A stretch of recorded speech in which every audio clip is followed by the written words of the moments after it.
Good morning, good morning, good morning. Buenos dias, mi gente. Yo, welcome to, oh man, didn't work. There it is. Welcome to Daily Discipline number 697. My name's Rob Hoback. Happy that you're here. Honored and humbled that you keep coming back like for reals. Hey, it's a Sunday fun day, which is your weekly reminder of you gotta have some fun. You gotta have some balance in your life, right? Can't just be all work, can't be all play, can't be sleeping, right? Like you gotta have balance. That's how you're gonna be happy. That's how you're gonna find fulfillment in your life. The date, September 13th, 2020. It's a work day because I got work to do. So let's do it. First things first, still the realist. I am also edgy. Spelled incorrectly, right? Because I was going to write on the edge, but I'm not really on the edge. I'm just edgy. I'm edgy because last weekend I watched the last season, the most current season of Westworld. Long story short, they were doing these computer simulations based off of human behavior that had been charted over a long period of time, right? So look, you put all this into this model, and what happens is that regardless of which path they took, it always came to the same inevitable conclusion, and that's that, we end up, like, when we get too big, we end up killing each other because we can't get along, because we're more concerned about the stuff that doesn't matter than the stuff that does. And so that, like, wow, that's life. That really is. I could see how that. I'm like, you know what? That's not mine, right? Like, I can't worry about that. That's above my pay grade. All I can do is choose to behave differently so that people don't want to kill each other and say, hey, look, instead of fighting, how about we just have a conversation about this? That whole thing, instead of what we're doing today a lot of times. So, it's getting a little edgy, right? On the edge of being fussy, right? But don't worry, I'm not going to get all the way there. And here's one of the reasons why is that I got some great advice recently that I'm going to share with you here in Real Talk. Best advice, smile and nod. So I got to tell you where I got it. I was at the Godfather and Leo, actually, baby Dylan Grace, who's coming. Her, it's not a bridal shower, baby shower. Thank you. Anyway, so I'm at the baby shower. And I see Godfather's sister-in-law, who's just she was like this amazing hostess flying around and everything. So, got to know her and her husband. I'm chatting. I'm like, your demeanor, like, is it because of, your life situation that you're able to be in a situation like this without any anxiety? She's like, no, actually, it goes back to when I was a kid and I used to engage in every argument. And my sister pulled me aside, who was older, and said, like, hey, girl, you're going to drive yourself crazy doing that. Just pick which battles are really important to you, and the rest of them, smile and nod, walk away and go live your best life. Like, man, think about that. Think about how many times we allow ourselves to get so upset and worked up over somebody else who's not a regular contributor to our life, right? They just fly in, act like an a-hole, right? And we're like, smile and nod. Move on, live your best life, right? So with that, understanding that I'm edgy, recently got this advice yesterday. We had a busy day, Saturday. We were up early in Bixby by 9:30, which meant we had to leave here by 8:30, which means, just early, right?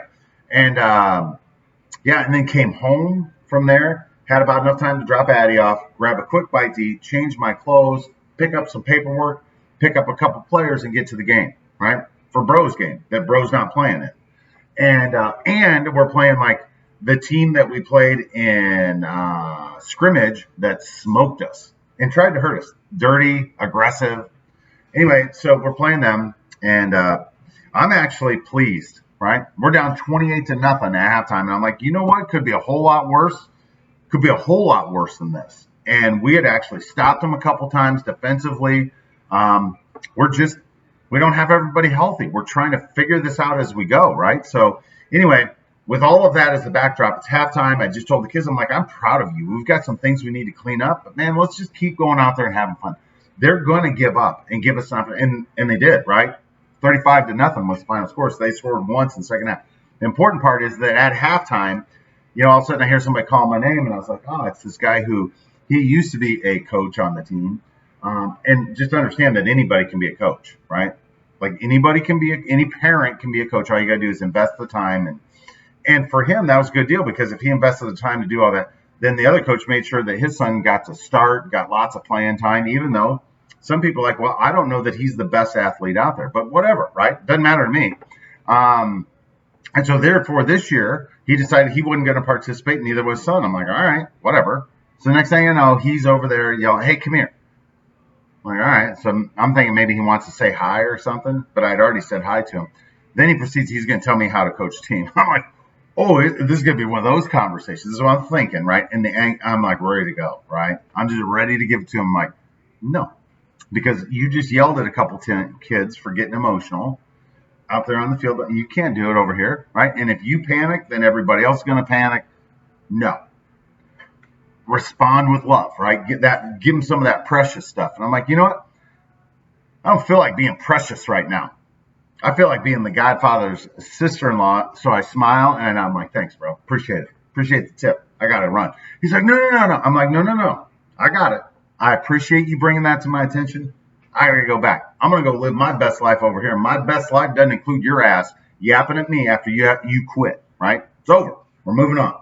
And I was like, man, that was awesome, right? Smile and nod. Like I knew I wasn't going to listen to him. I have no interest in what he has to say, right? Like if you want to show up and do the work with the rest of us, I will listen to what you have to say. But you quit. You told everybody around you that you quit. So it's over, right? Yeah, love that. Let's get to our thank yous and we're done for today. Number one, God's been good to us. Clearly, right, there's a plan here. I end up in Bartlesville, Oklahoma. I meet the Godfather. I meet his sister-in-law who gives me great advice. I'm like, man, I can apply that a lot in my life. Smile and nod, baby. I'm thankful for my personal health, the health of my family. With all this COVID and everything going on, it's a lot, right? We're all healthy.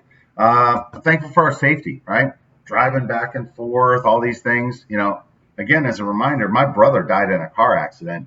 I understand how random life can be, and then it can end just like that. So anytime I've spent a lot of time driving around, I'm just very thankful that I make it everywhere I'm going safe. I'm thankful that we live in the USA. Look, we got problems just like every place, but last night I went to bed super early because I was obviously very tired and, just emotionally, physically, the whole night. Went to bed early, therefore I woke up in the middle of the night, and on the TV there was this story about uprisings down in Africa, and I'm like, wow. Like, make no mistake, we got problems here, but there are other parts of the country or the world that are significantly more difficult to live in. I didn't have any choice that I was born and raised here in the USA. I'm just here, and I'm thankful that I am here, right? I'm thankful for history that we can see, like, hey, look, you got to have a democracy. You got to have everybody's voices heard. We don't do a great job of that, but we do it better than most, right? Again, we're on the right track. We just need to keep going. We need to do everything we say we're about. Thankful that we can have these discussions. In other parts of the world, you're not allowed to speak up against an oppressive government. If you do, they'll kill you. They'll kill your family. They'll do mean, terrible things, right? We don't have those problems here, right? On much lighter notes, I'm thankful that LeBron James and the Lakers, or the Lakers starring LeBron James and Anthony Davis and others, have advanced to the Western Conference Finals. His second year there, 9 out of the last 10, right? And I'm thankful that we get to see LeBron in his prime. I'm also thankful that in about 2.5 hours, the NFL kicks off for a season, right? Which will be a welcome distraction and lots of storylines for us to discuss. And lastly, I'm thankful for whatever today brings. I'm thankful for whatever tomorrow brings. I'm thankful for it all.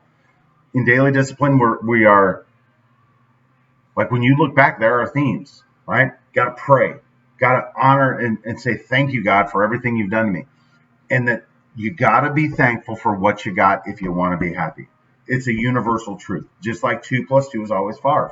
With that, we're done. Hands up. Peace out. We're better together. Appreciate you stopping by on us. What is today? Sunday Fun Day. I was going to say a Savage Saturday. Nope. Sunday Fun Day. We'll be back tomorrow on a Mamba Monday.